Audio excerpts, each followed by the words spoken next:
Boy, you had me from the start. By the way you stare, the way you rolled up for me, yeah. Man, I felt your energy. Wasn't used to being loved and treated differently, yeah. But something went wrong, the signals got crossed, and now we're on completely different pages. Let's go where we were, where no one gets hurt. Baby, keep it right there, don't you stress the flow. You're trying to pick the pace up, we should take it slow. Baby, keep your focus, don't you make me change my mind. If you love me, baby, don't you switch up the vibe. Baby, don't you, baby, don't you, baby, don't you switch up the vibe. Baby, don't you, baby, don't you, baby, don't you switch up the vibe. Boy, you take me on a trip. Always up and down and back and forth in merry-go-round. I just wanna get it right. But when you go left, I'm stuck here feeling left behind.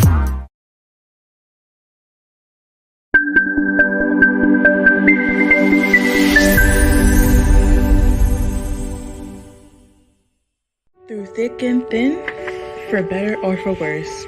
After 20 plus years of marriage and 3 children, my parents are sharing their love, care, and wisdom throughout the world. Spreading this love will be hard for them because it's simply in their DNA. I present Donnell and Angelic Jackson.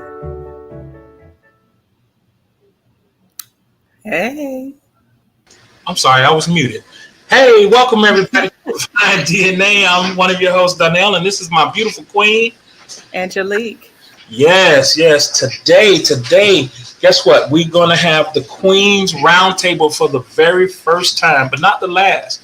The Queen's Roundtable will be coming to you every third Wednesday at the same time. The ladies will have some things to say. And today, the ladies will be talking about forgiveness. So without further ado, I'm going to go ahead and introduce the Queen's Roundtable. I'll see you on the other side, babe. Love you, babe. Love you.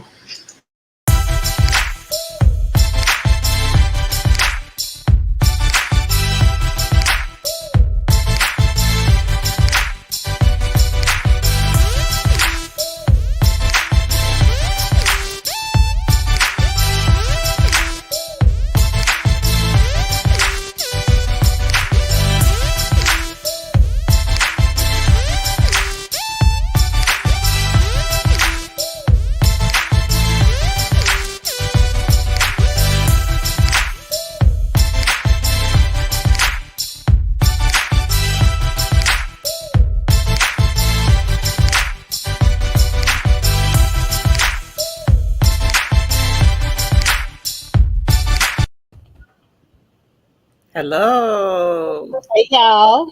That was a jam, y'all. Listen, I was bopping too. We were dancing back here. Yes, indeed. Yes. Look, y'all.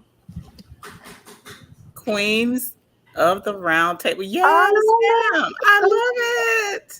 Thank you. Guess who made it?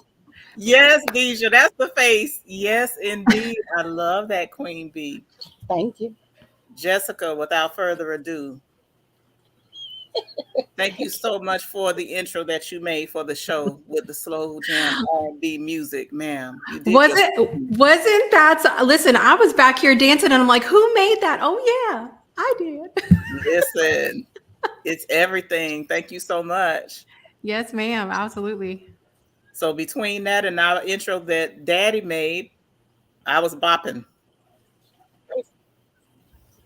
Love it. I was definitely bopping too.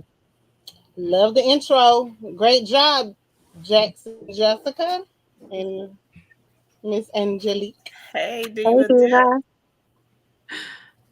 Hello to everybody. So tonight we have our first Queen's Round Table, and we discuss the subject of forgiveness. We're going to go around and have everyone introduce themselves.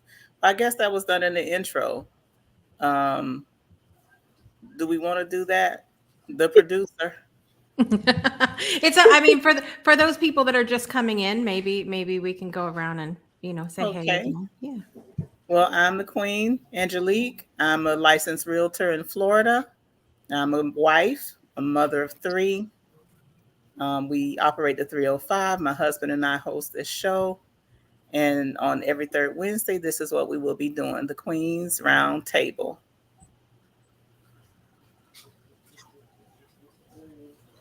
Who's next? Okay. Well, Hey, I'm, it's your uh, girl, Queen B of Queen B's Hustle, owner, operator, yeah, all of that. I am also a teacher, a mother, a wife that I love it. I love it. I love it. I love it. I just enjoy my space here with Divine DNA and the 305 connection.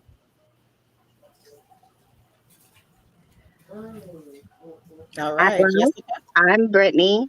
Oh, Nail Beauty by Brittany. I make Reiki infused nails. I'm also a level 2 Reiki practitioner, and that's also Sacred Yin is my thing.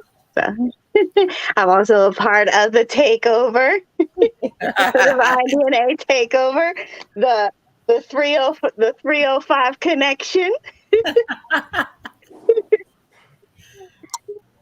she has all of her gear. Yes, Yeah. ma'am. She do. Yes, she does. All right, Go, Jessica. I am Jessica Dugas. I'm the creator, producer, and host of the Breakthrough Show Network that you are watching Divine DNA on. I'm also so many things. I'm an overachiever. That's what I am. I'm a homeschooling mom of 6, wife to my husband Philip, and also a Reiki master practitioner, a best-selling author, and a partridge in a pear tree. And I love being here with my favorites, the Jacksons, and all these beautiful ladies. A Yes. Reiki master. Wow. Yes, ma'am. I didn't know that part.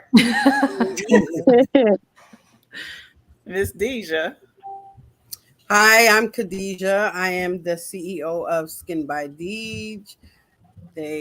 I'm a nurse, I'm a wife, I'm a mother, and they call me the chosen one. Why, I don't know. Okay. Welcome to Divine DNA. Oh, that's Diva Dipped. Yes. So the subject of forgiveness. The subject of forgiveness is deep, is one of the things that we rarely look at. And when we do, we're like, no, I don't want to forgive. Certain things are unforgivable. So I thought it would be an excellent subject to tackle. Does anybody have any personal feelings about forgiveness or personal outlooks on forgiveness? I know for me, some things are just unforgivable. Uh, I'm a work in progress. Let's just put it that way. But I want to get to a point where I release the negative emotions, even if I don't pardon that person completely. I want to get to the point where I release the negative emotions related to it, the desire for vengeance, the want to see them, the wanting to see the payback. I want to get to that point because I want to progress. Anyone else? I think it's a very very multifaceted topic, right? Like there's so many different layers to this, so many different like I think it's quick for us to say, oh yes, I'm a forgiving person. But then if you really think about it, there are times I think when we can all think of circumstances where we went, no, that was a time when I chose not to forgive. And for me, with the topic of forgiveness, like everything else in our lives, it is a choice. And when there's emotions and things wrapped up, that's when the choice simply becomes more difficult, whether we want to choose to forgive or not. I will be the homeschool mom for a minute, and I will say the textbook definition of forgive is to pardon, to wipe clean.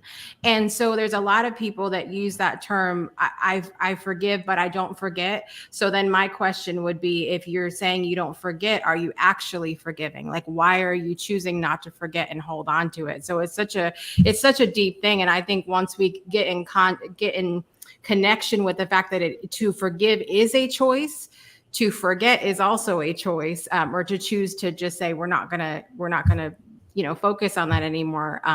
Once we realize it's a choice, then I think we have to take responsibility, right, for the things that we're choosing to hold on to. Yeah, absolutely, absolutely. And when we do forgive, it's not that the fact that we're forgiving them for them, because most of the time they probably don't care. We're forgiving them for us to not have to carry that around, just to be able to let go of that. But forgiveness is something that is definitely I would say difficult. It is. I didn't even realize when I was going through my 20 when I in the level 1 um when my teacher had us do our forgiveness homework. And it was really difficult for me. And there's still more that I have to do forgiving. And it's like, it's just helping me, make me realize that it's literally like makes me feel so much lighter, because I don't have to carry that around, you know? Um, but it's still a work in progress every day. Every day is about, just like, for instance, today, my son got suspended from school because he allowed his anger to to take control over him. And I have to, as a parent, it makes me, it makes me angry, because it's at the same time, but then I have to sit back and think about it and like be forgiving at the fact that he did get angry and he did let his emotions take control. And I just sit down and have a conversation with him in regards to the things that you could, the best revenge is to walk away. Not the people are wanting a reaction out of you. And if you don't give it to them, then what are they going to do? What are they going to say then? I don't know. So I just have to like sit down and explain to him. So I had to forgive him for getting angry and him getting suspended from school. Gotcha. Queen Beadesia, any words, any thoughts on the subject?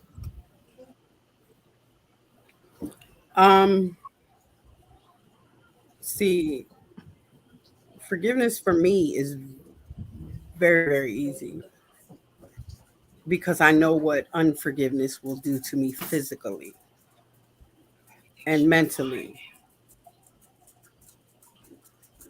Um, so um, I don't even I can't I can remember a time where I went through something very traumatic, like the murder of my youngest sister.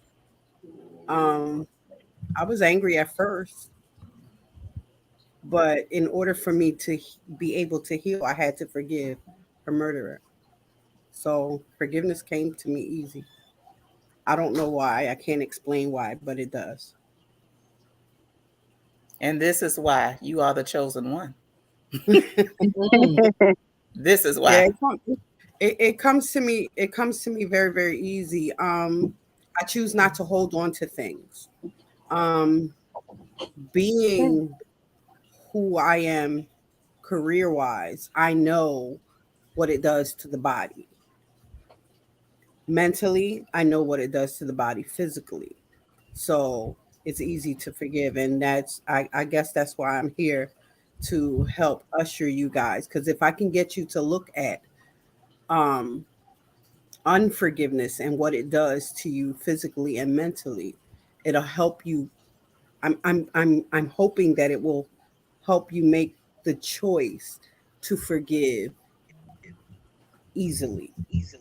You know, not to mention the fact that it heals.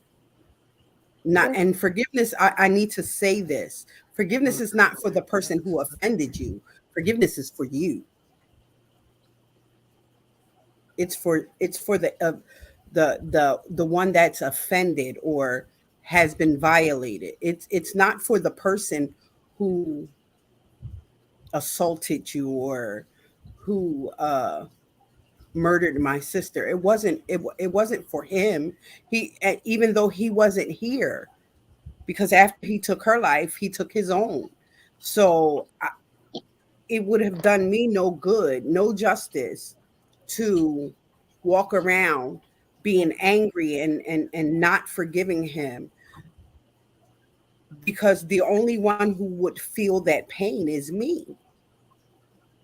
So therefore it's not for the person who committed the act. It's actually for the person who the act was committed against.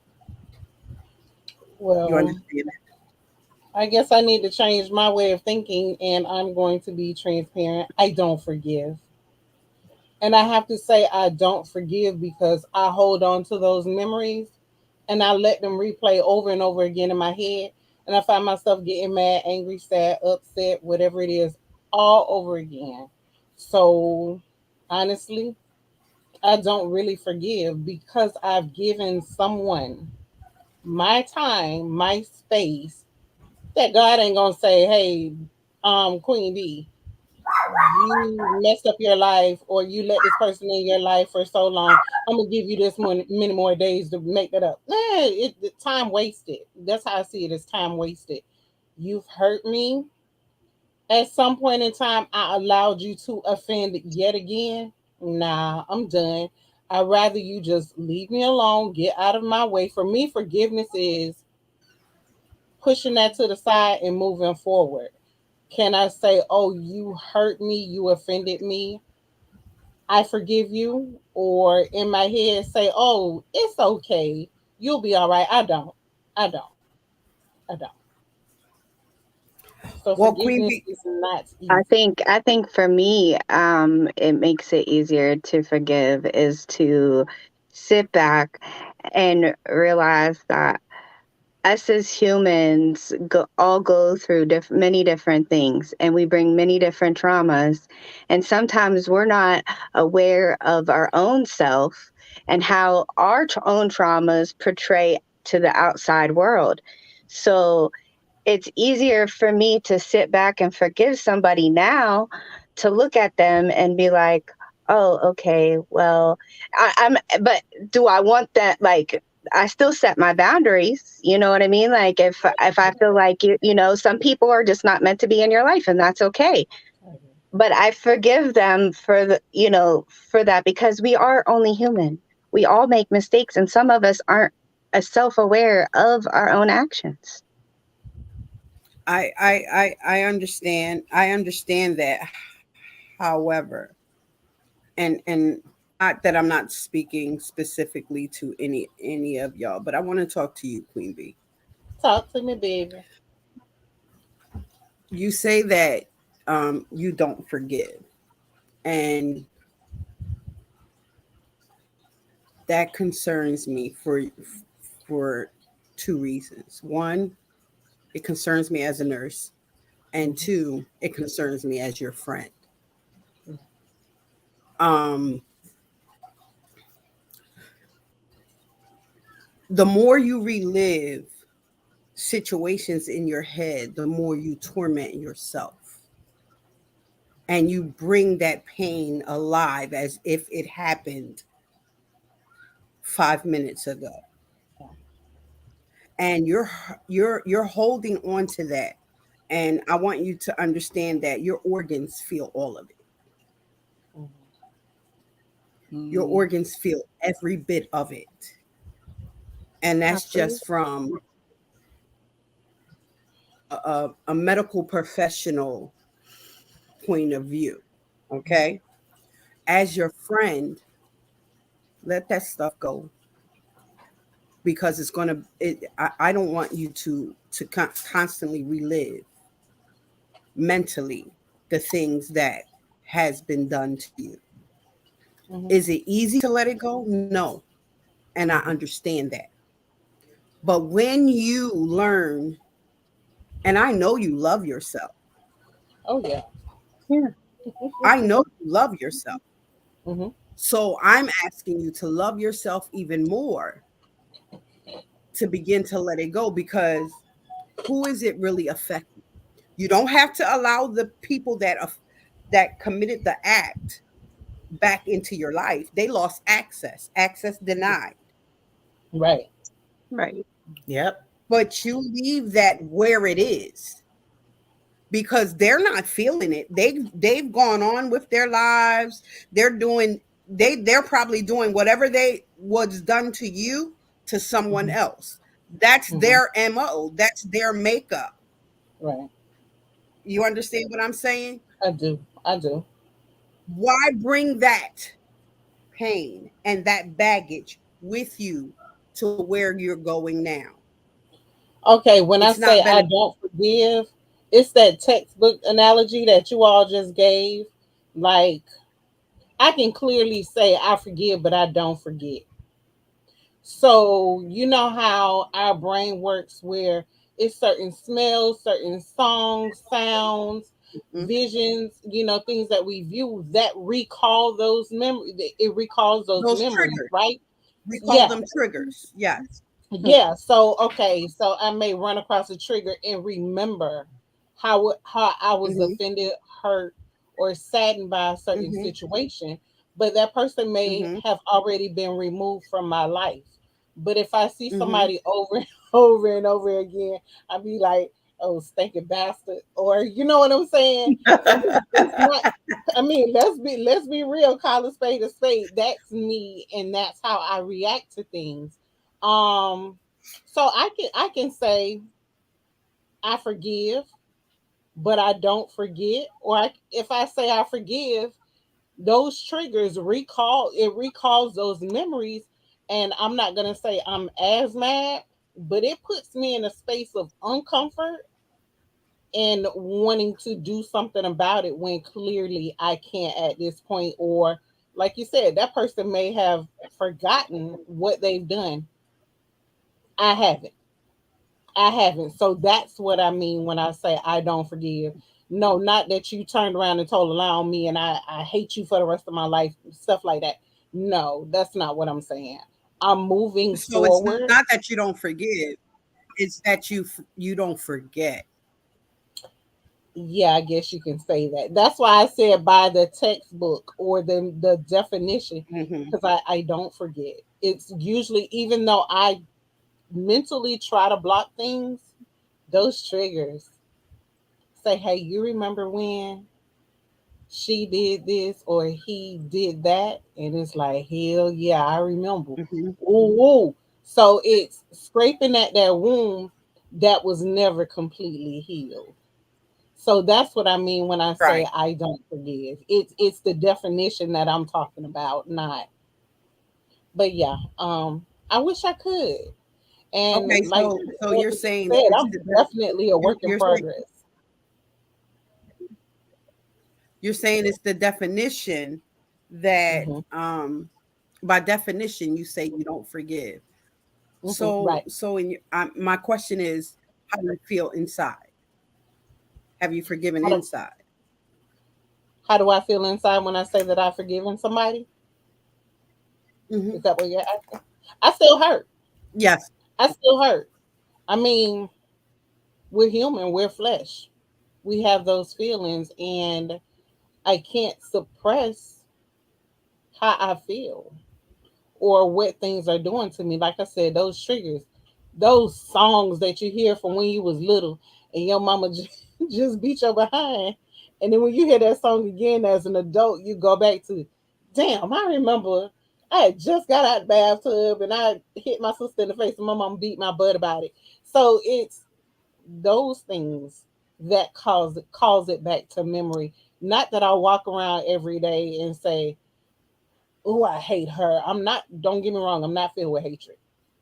And everybody on this panel right now knows, and the people in the comments as well, I'm pretty familiar with all of them. You know, I'm not that type of person. I give, I love, and I love hard, and I love hard to a default. where I put myself in situations to let those offenders come in for me not to forgive by what the dictionary says. Yes. Yeah, Now I so understand that that's fully. my Got standing. you. Um, Yeah, you have moments Got because you. of the many traumas that you've endured yeah, where it just comes at you sometimes out of the blue. Like you say, you can hear a certain song and boom, it's like you're stunned for a second, like, oh my God, that happened. So and so did so and so, and ooh, where are they? What are they doing? right. And do have they paid for what they've done? Yeah, It's happened to me. I've had conversations with people, and when I have the conversation with them, it brings that situation back clearly. And I'm like, oh my God, I did go through that. Um, Now, what do I do with this feeling that I have because of that trauma? And it could have been 25 years ago, it could have been yeah, 30 years ago. It doesn't matter. But that conversation or that song or seeing a certain person being in a certain area, yeah. like, oh my God, I remember everything. What do I do with how I feel? I Because I like don't to want to slap um that person. I like when the when certain feelings arise, I like to use the concept rain. Make it rain down on them thoughts. um the R stands for recognize. Recognize how you feel. The A is accept how you feel. The I is investigate how you feel. And then the N is non identify. So basically, you're removing yourself from that feeling and like kind of like looking at that thought or feeling and be like, is this really serving me? Is this making me happy? Is this bringing me peace? Is this bringing me joy? And if it's not, then release it. Just take that deep breath in and then release it out. And then you can also replace that thought with a happy thought. That's how powerful we are as humans. We're able to do that. And it just forgiving something just like that is just as easy as breathing in and breathing out. You do it. It's Now, gonna take work, but you'll get there. You'll get it there. will be work. It will be work. Now, I did find a definition. Uh, I looked up the textbook definition of the part in the leniency. Um, One adjective was even pity. I was like, oh my Oh God, no. that's too much. So I went further. I went further where it says that forgiveness in a psychological sense is the intentional and voluntary process by which one who may initially feel victimized undergoes a change in feelings and attitude regarding a given offense and overcomes negative emotions such as resentment and vengeance. Now, I love this definition because it has all the things that we've already done. We've already lived with intention. We've already overcome so much.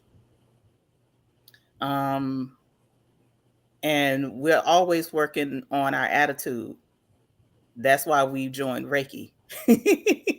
And we practice daily, just remaining as positive as we can. So, the intentional and voluntary process by which one who may initially feel victimized undergoes a change in feelings and attitude regarding a given offense and overcomes negative emotions such as resentment and vengeance.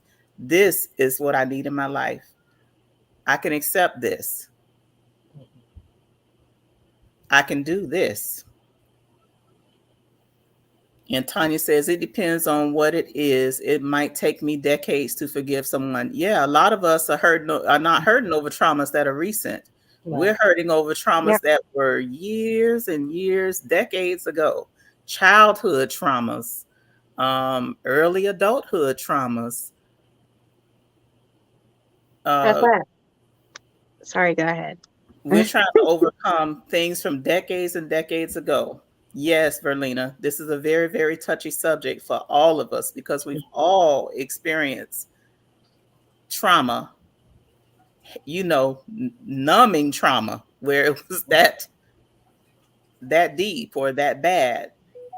Um, Parents, friends, significant others, even strangers that you don't even know.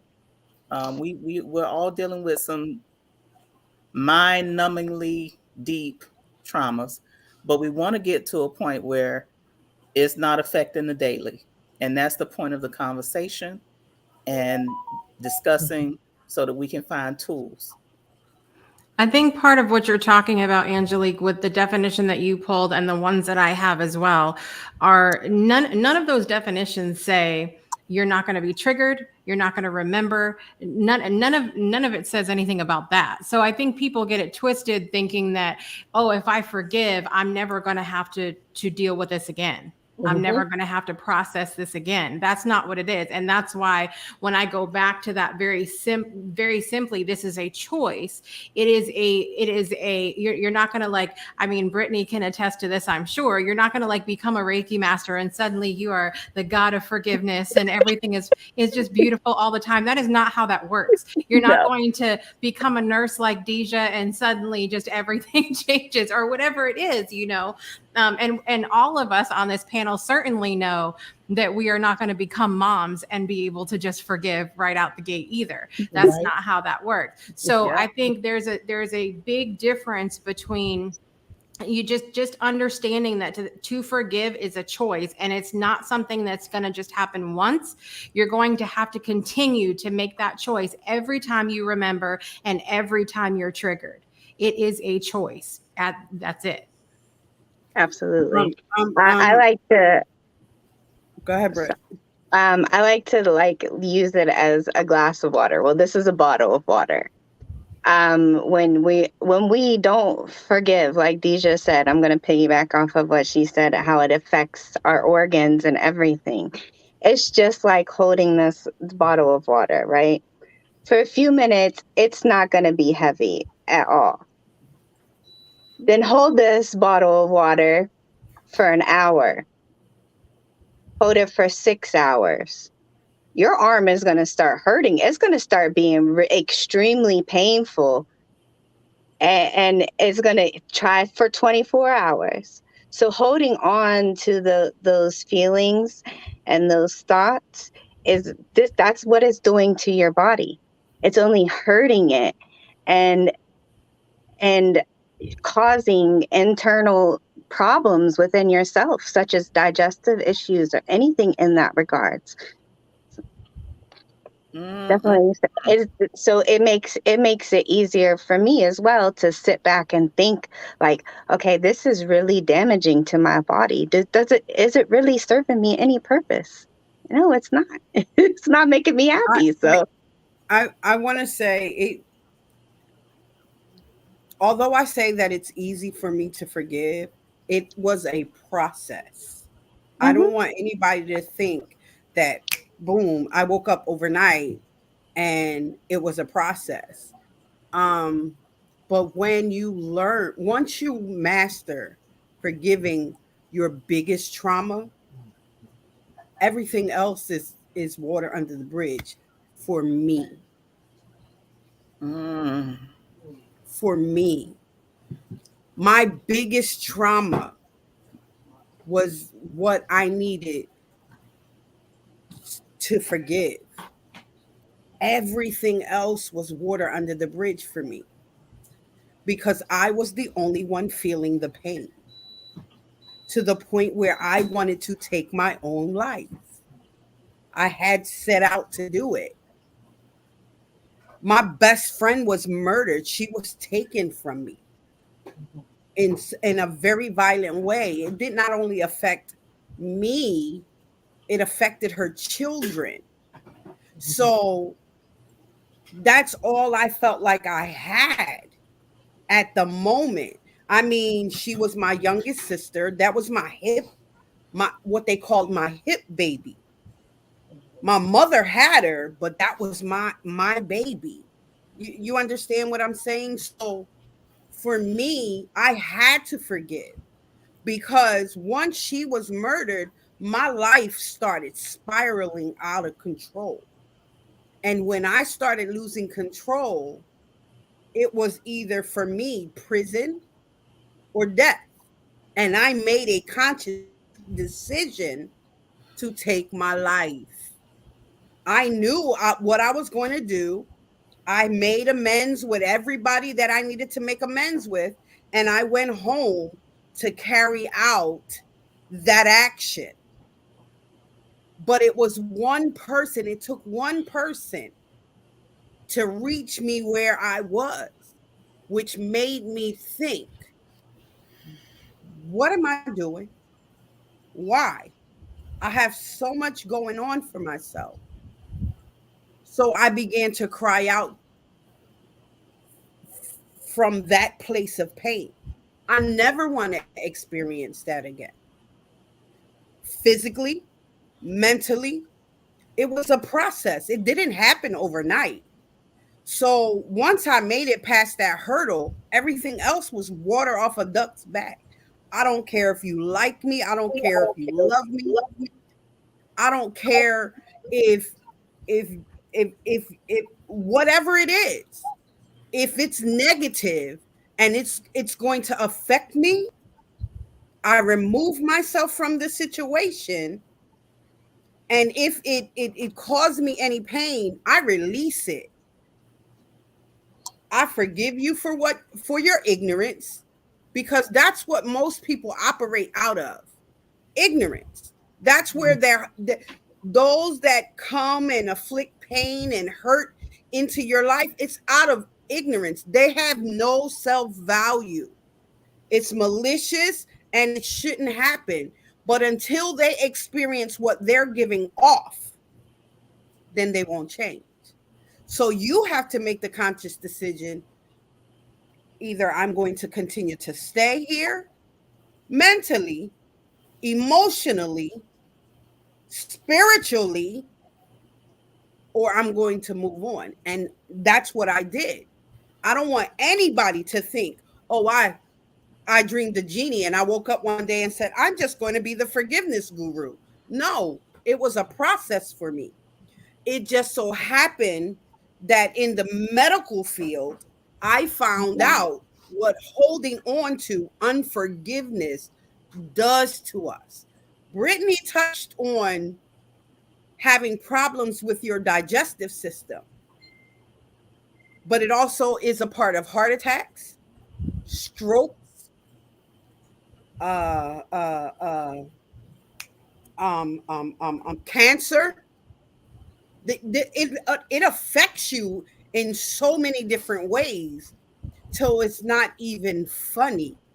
Oh my If God. people understood what holding on to pain does, it affects us mentally. You relive it as if it happened every day. So if you're constantly, think about it, if you're constantly reliving the same pain over and over and over again, can you imagine the trauma that you're feeling? Because when you're in a place where you're feeling that pain, you can't think straight, you can't feel straight, your emotions are everywhere. You know, yes, we're triggered. We're being triggered. It's not my phone. We're being triggered, but it's what you do with those triggers. Oh, this reminds me of when I was raped by a cop. Hmm. So I don't like cops. So what do? I can't go into city hall. I can't go into police stations. I need to know how to get past this. And then you find out you have people in your life who wants to become police officers. Okay, so how do I handle this? No, I expose what I feel. And when I expose what I feel, whatever you bring from the dark side to the light, it dies. So I expose I feel in the moment, and that's how I'm able to start my path to forgiveness.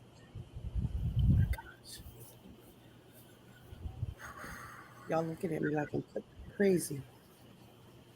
Uh-huh. Because you better than me.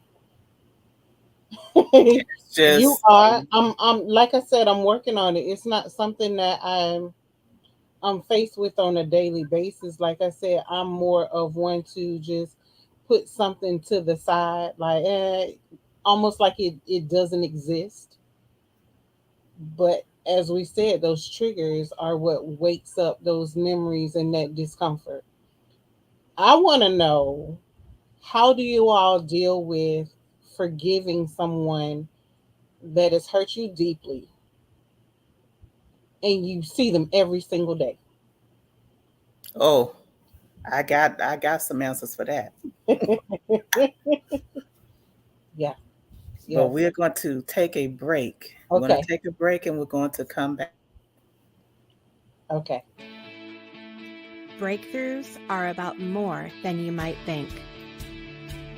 They're about discovering who you are, digging deep, reaching to the core of your soul.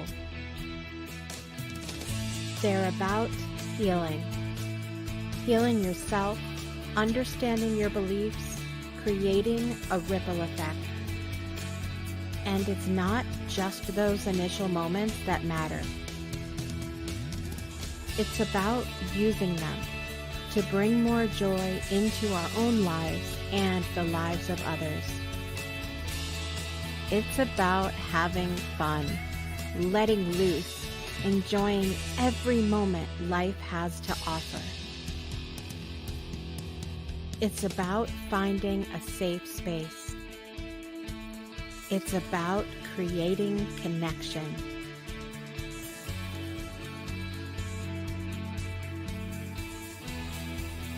Join us each and every day for exclusive programming, special events, and a community to call home, where we invite you to explore, change the way you look at and live your life, and go beyond the breakthrough.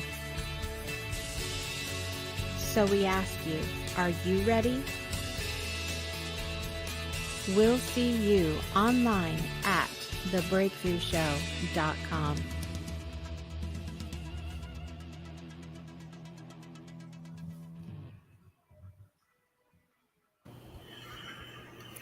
All righty, welcome back. And before we went to break, Queen Bee asked the question of how do you deal with someone that has hurt you deeply that Deep. you see every single day? Um, the only thing I can say about it, I don't know if I should explain the whole situation. I remember being pregnant with Danielle and riding in the car with my son home. I was hungry, and I mean hungry, and I didn't have any money at all. We were riding home, but he had just gotten paid, my son. And I expressed to him, I'm like, I'm so hungry, I'm starving. And he didn't say, hey, mom, I'll buy you something, or what do you want, or anything for you. He didn't say anything. So we rode home, and I stayed hungry until Donnell got off. That thing hurt me so bad. I cried and cried and cried because I'm like, I'm his mother. I was his everything for the first 4 years until Donnell came into our life. I did everything for him, and he wouldn't even buy me a meal. Um, and it's something that I don't even dwell on. It comes to me every now and then. Um, but that thing that devastated me. You don't think enough of me to buy me a meal. That's the way I took that. Mhm. Um, but my son has never moved out. I don't even think he spent a night out of our house. No, when he was a teenager, he did. When he was in high school, he spent a couple of nights or a weekend or whatever outside of the house. But as an adult, he's always here. every single day. He works, he comes home. He works, he comes home. Um, but it's not something that plays in my mind every time I see him. Have I ever forgotten it? Absolutely not. But I associate it with ignorance. Maybe you just didn't know, or maybe you are holding some resentments against me that I don't know about, and you took that moment to take it out on me. I don't know. I don't know what it is, what it was, but somehow I rationalized that away from seeing his face every day. Because if I keep it in mind, he wouldn't be here. Right. Right. And above all, he is my son. He is my child. I'll always love him. And maybe because I love him, I give him that grace. Yes. Um, Someone who wasn't in his position or who's not as close probably wouldn't get that kind of grace. Hmm.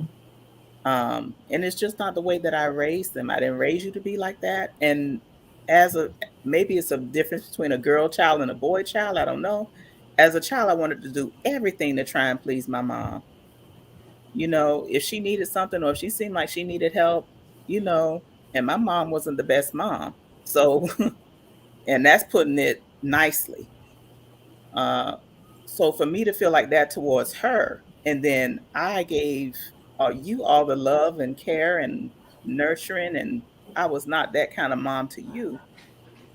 You know what I'm saying? Yes, I do. So, and I'm I getting do. emotional because that was terrible Yeah. for me and to me. But I, See, but I for, don't, Right. go ahead. but I don't think of that every time I see him, and I don't treat him according to how that pain was to and for me. But go ahead, Queen B. You were going to respond. No, I was gonna say, with my kids, I know how they've done things that have bothered me, that have hurt me, but because they're my children, I feel like it's a must that I forgive and to continue to pour in into them. Now, looking at my sisters now, Melody can tell you some stories, but as far as my sisters are concerned, I love them dearly. I will get in the road about my sisters. Um, we can argue, we can disagree. I can be hurt by somebody, and it's gonna take me a little bit, but it's like that's my sister, that's my family. I have no choice. But when I can take that same situation and sit it in the workplace, baby, I'll say good morning, continue to walk past you, and it's just like you and I have nothing in common anymore. So I feel like those placements and how people are placed in your life kind of depend. For me, it depends on my level of forgiveness. Are there levels to forgiveness? Definitely. Yeah. So I feel like each person plays a part, and it depends on where you are in my life. If I decide to let up off of your neck, or if you just simply don't exist to me anymore. Yeah. Well, that's part of boundaries. Yeah. Sometimes people are just not allowed back in. Um, Right. at work, oh, girl, I could tell you some stories. But I experienced many devastations in the workplace Mhm. from women. Men don't care. They come to work, they do their thing. But women in the workplace have been treacherous. They have been terrible. They have been evil. And sometimes you just get to a point where you see them and you don't see them. Yeah. And that's how I had to do quite a few. And you have, and for me, it was supervisors, or even the head of the department. Um, this one in particular at DCF, she died a long time ago. Um, I did go back to when she comes to mind, I think of her. And I did one time just search to see where she and what's going on and found her obituary. And I was like, wow. So you let your anger consume you to that point where you died of an illness, a long-term illness, because it was in her obituary. Um, But when I tell you she was evil to me, she picked every single day. She would call meetings, and in her meetings, she would talk about me without saying my name. Talking about how I was dressed if she didn't like it, or if it was cute and she was jealous. It was all kind of shenanigans, and I ignored that woman to no end. And it eventually left that job because it was going to come to some hands throwing because I was that tired of her. But once I left the job, I'm like, okay, it's water under the bridge.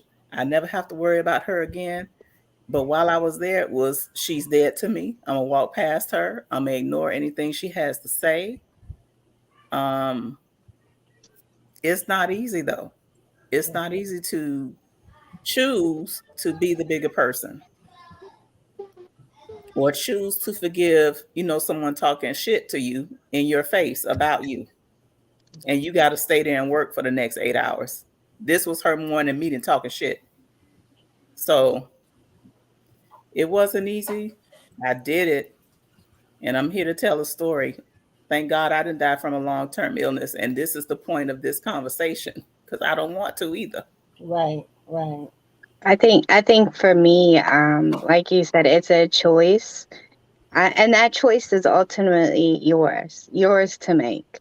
But to me, releasing those expectations of a person, especially ones that I hold close to my heart or that I deal with on a day-to-day basis, releasing the expectations of them, and sitting back and realizing that just because that person did something to you and you feel that a certain way, maybe it wasn't their intentions, maybe it wasn't. And I'm not saying that there isn't malicious people out there, because there definitely is, but releasing that, the expectations of a person, and I'm not saying don't set boundaries for yourself either, but as humans, we all carry different feelings and different emotions, and sitting down and talking about it afterwards, if you're comfortable with it,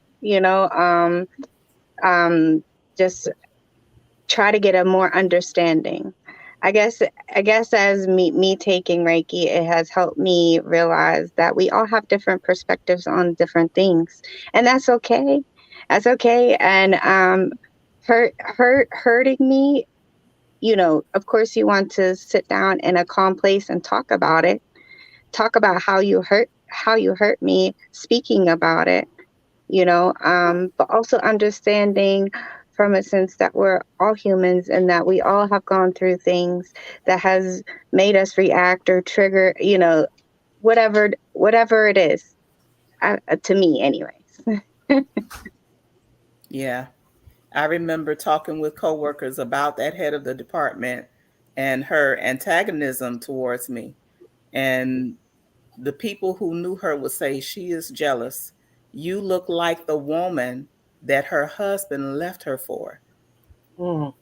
And I'm like, are you serious? Is she really taking So her anger out on me? you were a trigger for her. It wasn't really personal for toward you. You just happened to be her trigger. So the way that she treated you was a result of her being triggered.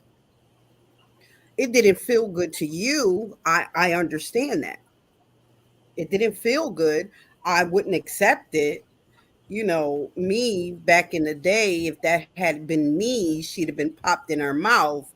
But we're not here for that. I got anger issues. But I still forgive. But she'd have been popped in her mouth, for treating me that way, and I'd have been somewhere else.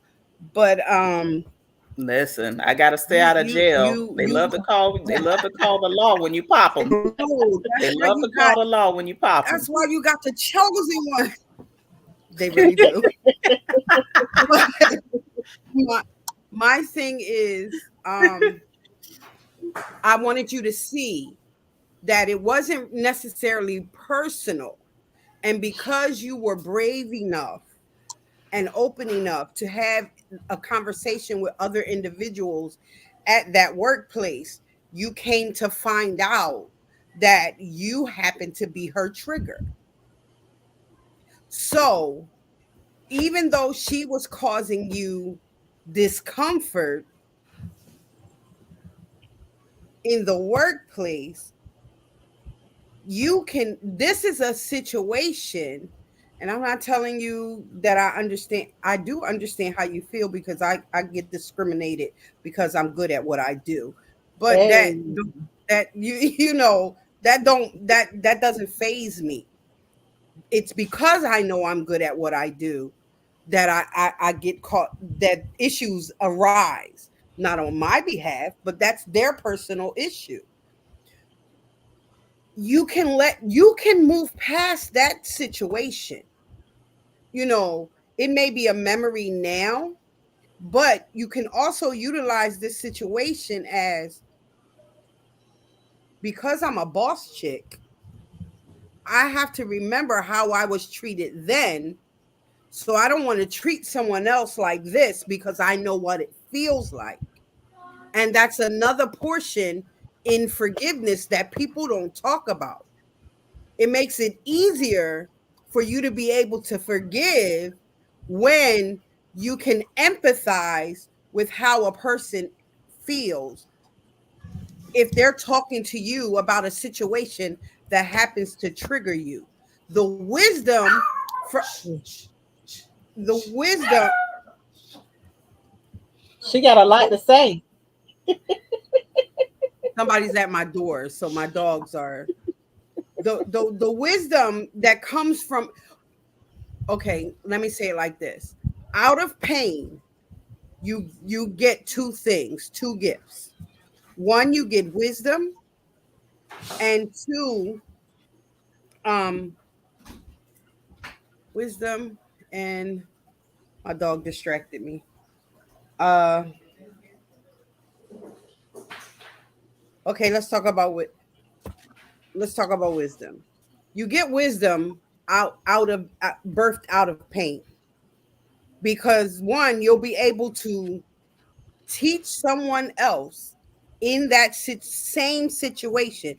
Might not be the exact situation, but it might trigger something in you that you're like, okay, Sacred Yin and the producer, right? Reiki master, level 2 Reiki. I go to them and I'm talking to them and I'm saying, you know, I'm feeling some type of way here.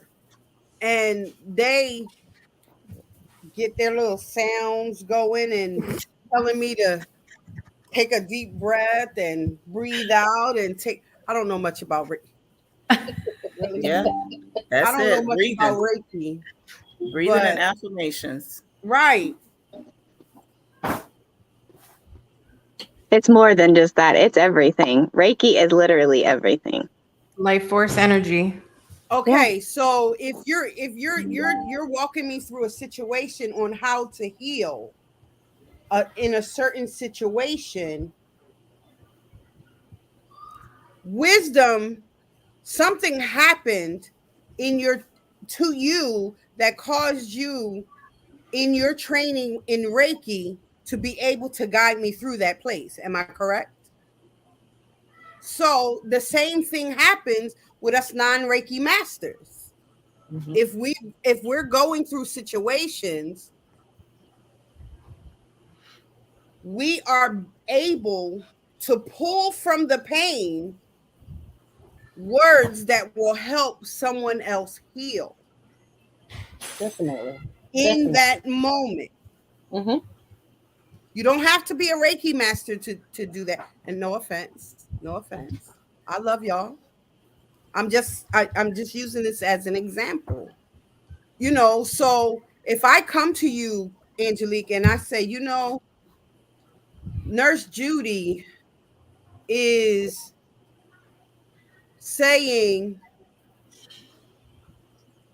well, Khadijah thinks she knows everything because, you know, she stepped in from the surgical to the ICU, and she went from the ICU to the ER, which I did, back to over here, and now she wants to open this and open that, and she wants to show you a better way,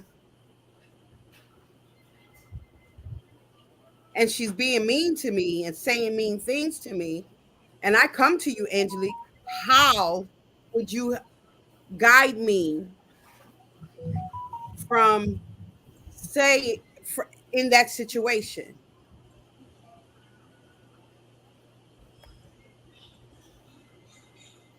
When I've encountered things like that in the past in the workplace, because like I said, I've been through a lot with women in the workplace, especially supervisors. Um, the last job that I had in Jacksonville before I moved here, the supervisor was jealous of me because I knew her job and my job, and she didn't know anything. She had managerial skills, she knew how to manage, but as far as the nature of the job and how to do the job, she did not know. And I was their number one producer. And I knew our system, I knew Department of Children and Family system, uh, and anything I pick up on quickly. I'm very intelligent. So I went through a lot with that supervisor saying I was being mean to her, and that's because I wouldn't let her talk to me any kind of way.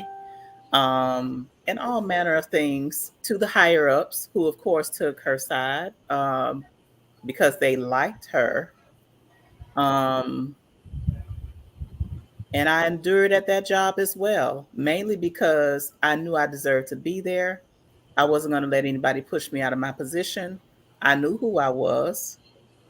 I knew who I was to the company, and it was a constant battle. It was a constant. You're saying this, you're saying that, you're doing this, you're doing that, but I refused to be moved,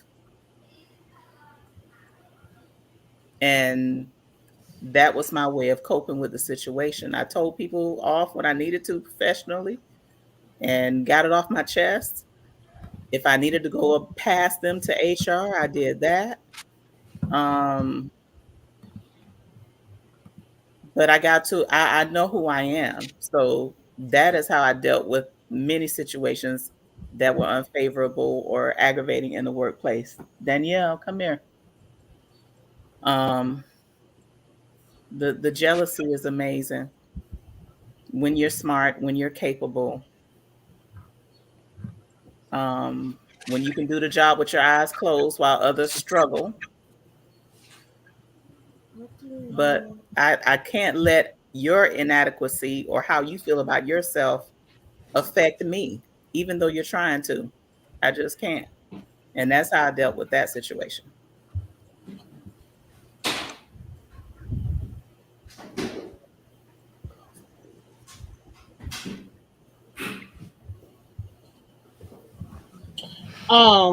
Deja, you asked, well, you stated that we all, no, not we all.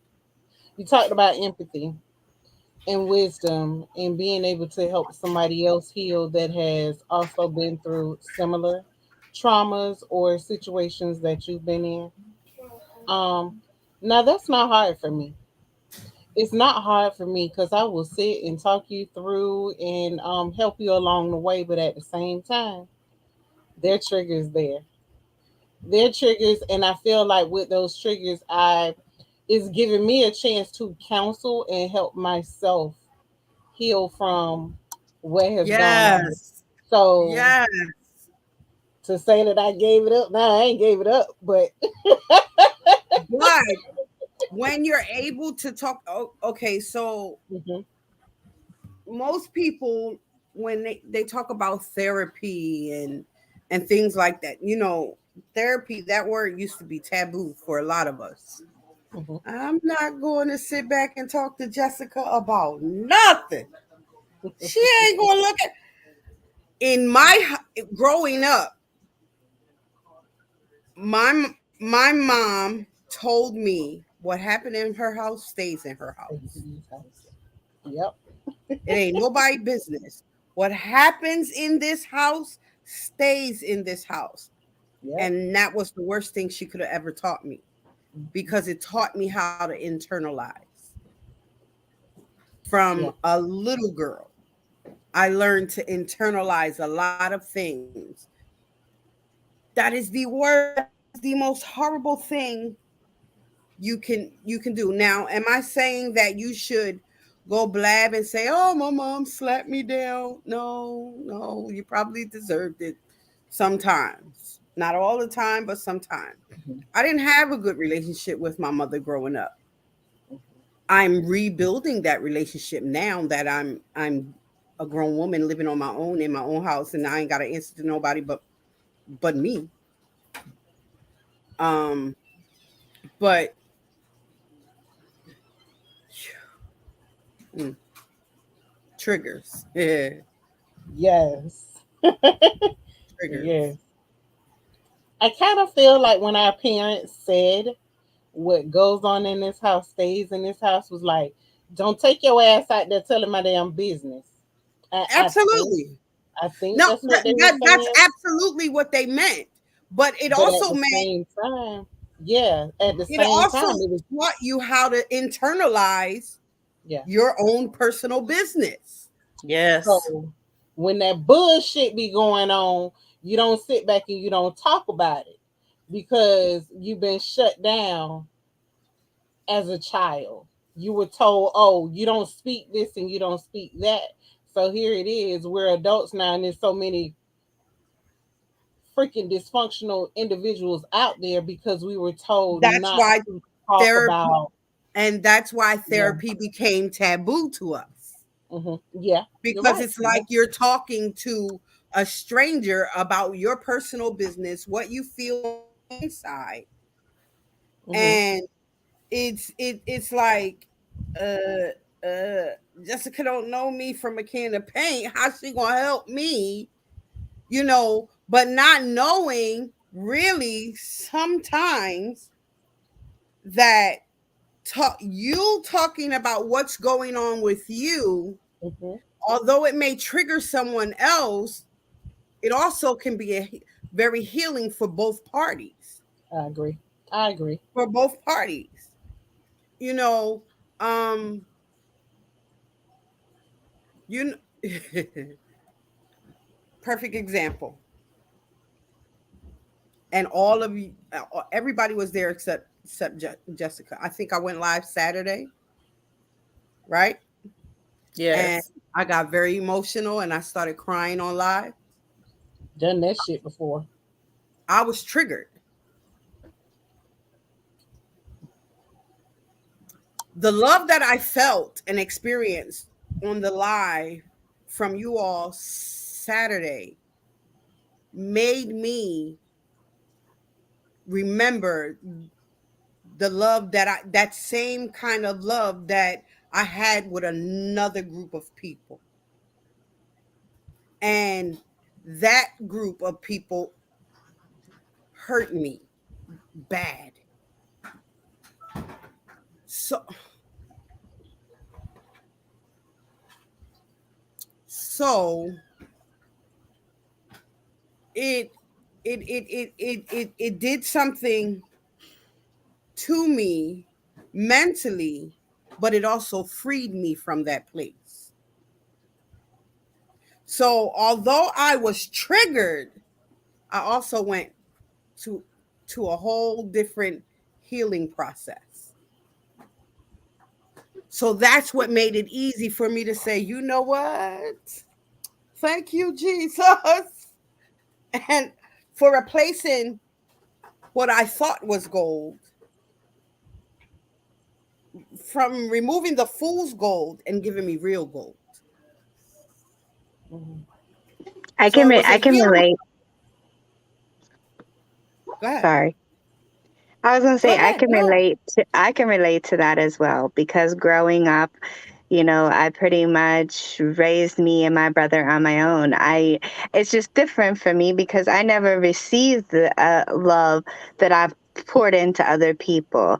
And when I came across you and Eric and the collective and everything, it is so overwhelming that it triggers me like it had, even at first, it was like, what are these people's intentions? Like, and it's still to this day, I still get triggered by that, because I never really received that amount of love growing up. So it's different. It was a triggering moment for me too, but I love it, and I'm now like, thank God for these people.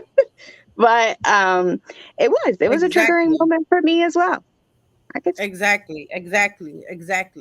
You know, like um creating stuff for skin, or working on something for somebody else, and I'm like, ooh, ooh, ooh.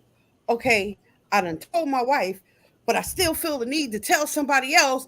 I can Let me text somebody and say I did it. They're genuinely happy for me. You understand?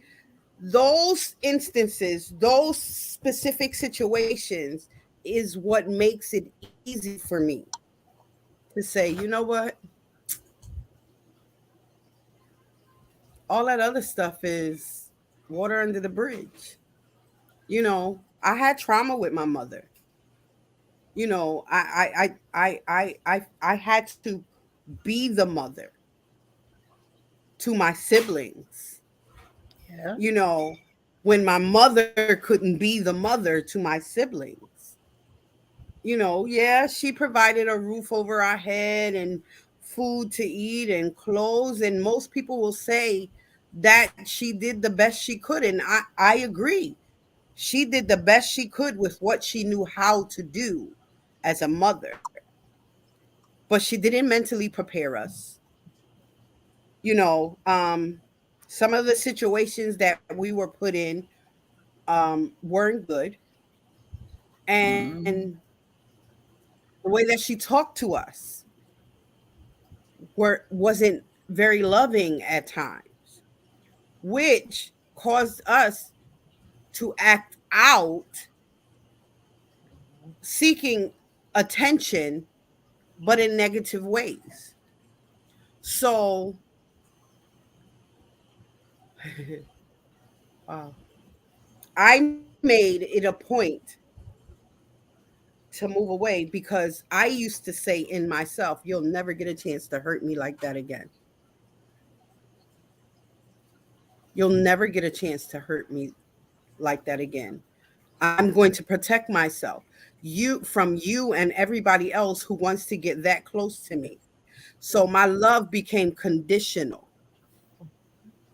because I never wanted to feel the pain of rejection, of low self esteem, of um, no self worth.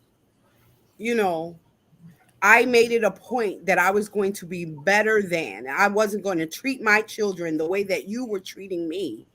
I'm not going to be in abusive relationships and things like that. But that was ignorant of me. Why? Why did you choose that specific word, ignorant of me?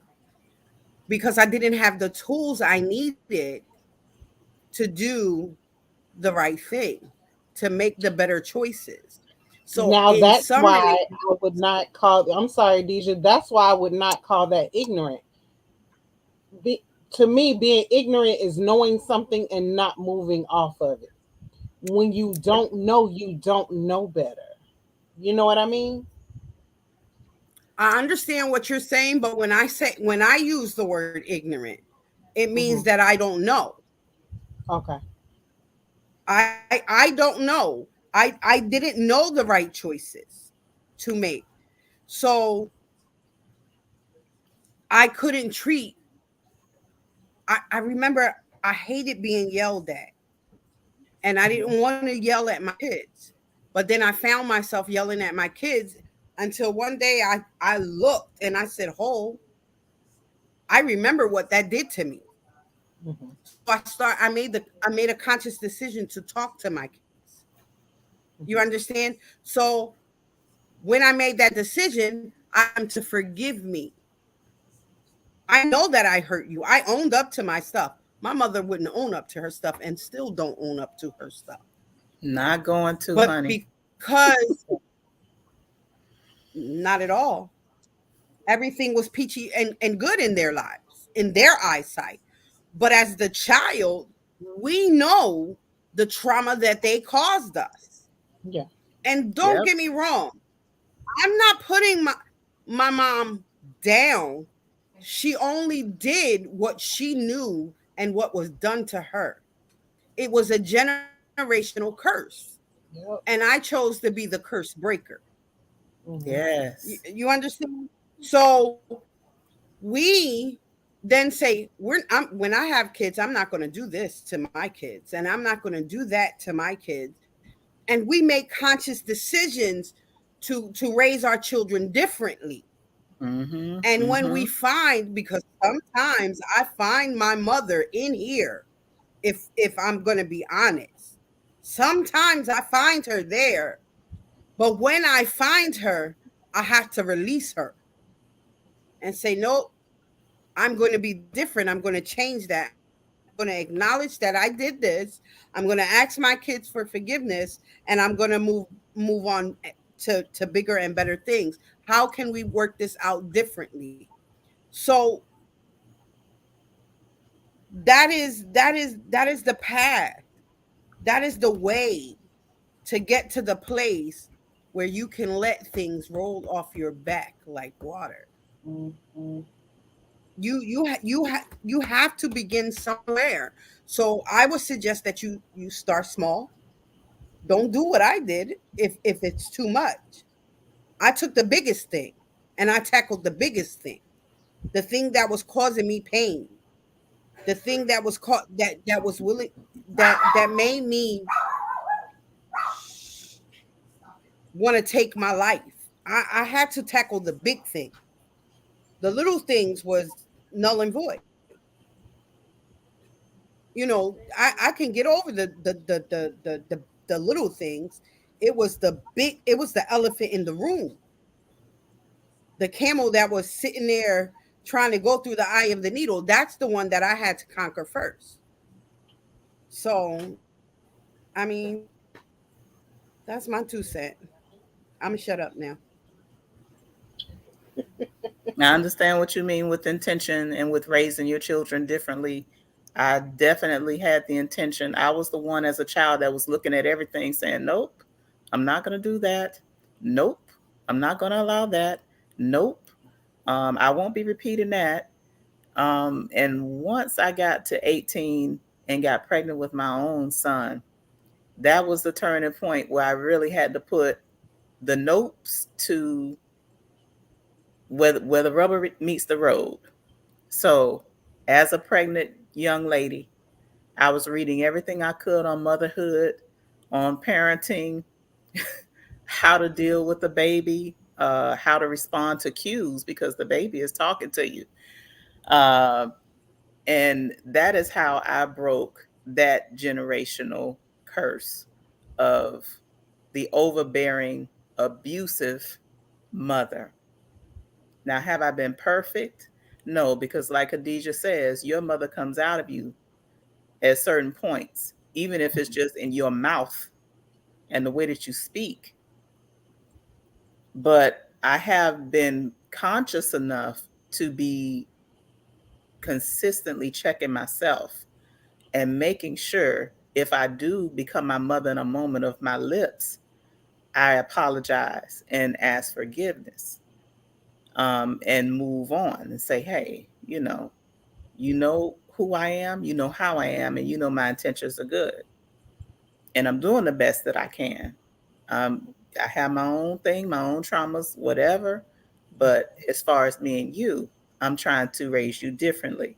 I'm trying to do things differently. I was overly affectionate with my children, to let some people tell it, overprotective of my children. But that's because I was not protected.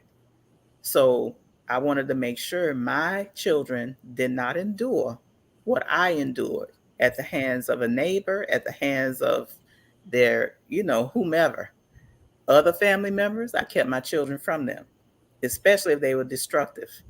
Some family members, my children don't know. And it's not that I don't forgive them. Yes, but boundaries, boundaries, boundaries, boundaries. So that's what I love about the definition of forgiveness, which talks about intention, because our intentions have brought us to this point where we're better human beings than the people who have offended us.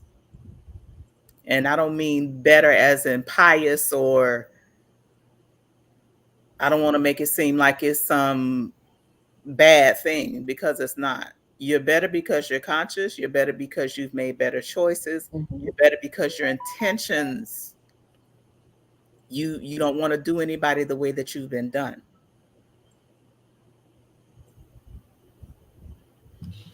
I think it's really important for us to learn to compartmentalize in the relationships that we have. Do you remember the other morning, Angelique, on Project Joy, when I was talking about why I sing the birthday song on every episode? Were you there? I think you were there for that. I'm trying to remember. I don't think I was. I was telling about why I sing happy birthday to people, and every episode, and even include the celebrities that are my best friend in my head. You know that they don't give a shit that I exist, but it don't matter.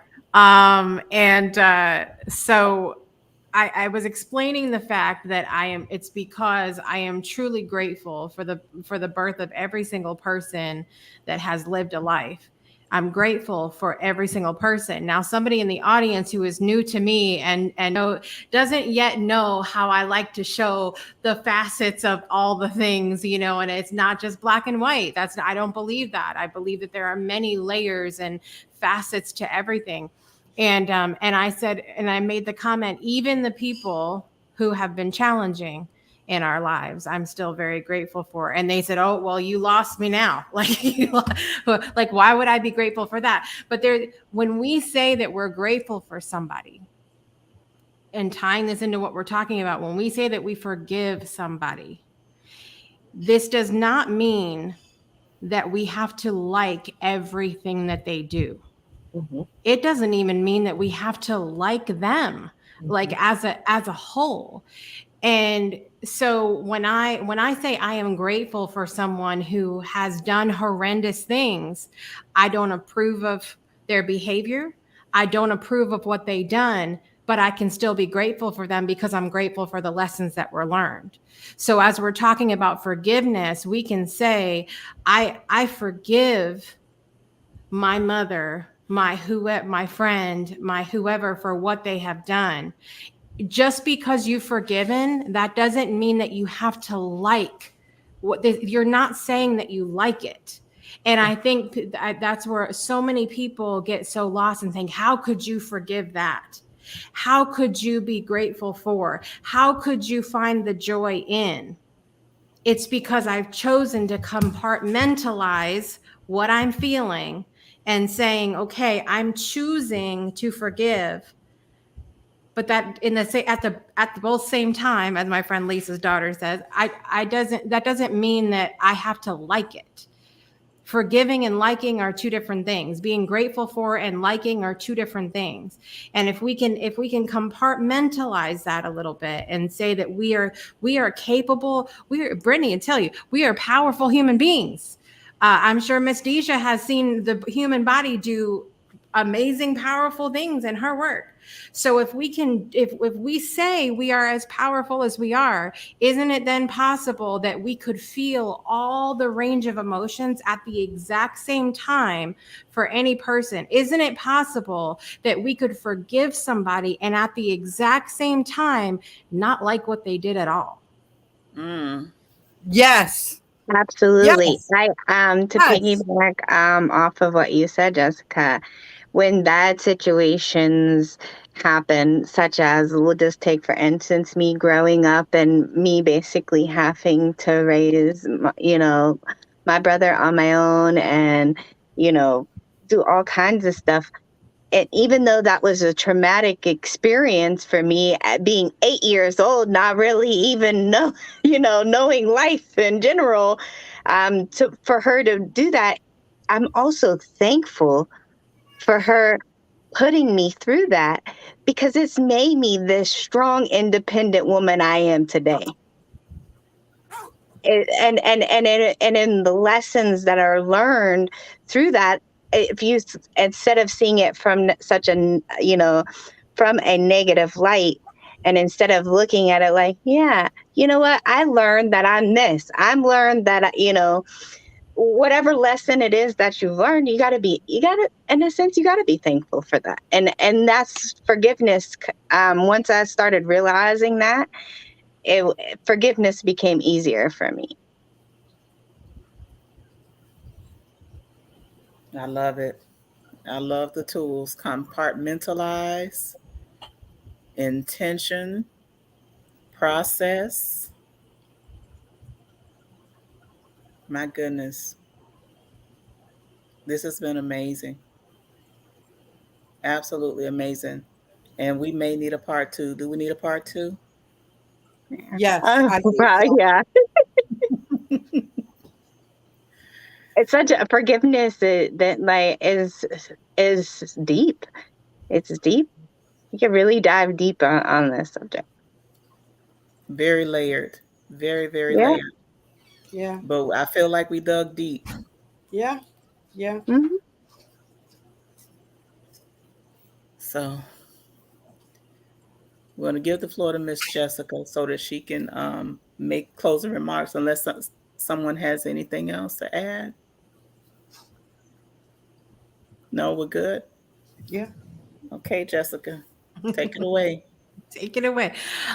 First of all of you ladies, I mean, just see, Deja thought she was going to come on here tonight and just look cute. She looked cute while she was bringing the fire. Okay, she looked cute while she was, and that's what we're all talented in that way, right? Like we're all up here looking cute, right? But we all brought the fire tonight, and I just have to bring some gratitude for us all this evening for being vulnerable. That was another topic that the Jacksons have talked about before, because it takes vulnerability to talk about stuff like this. It is not easy to come up here and like Queen B did so beautifully tonight and go, I don't forgive.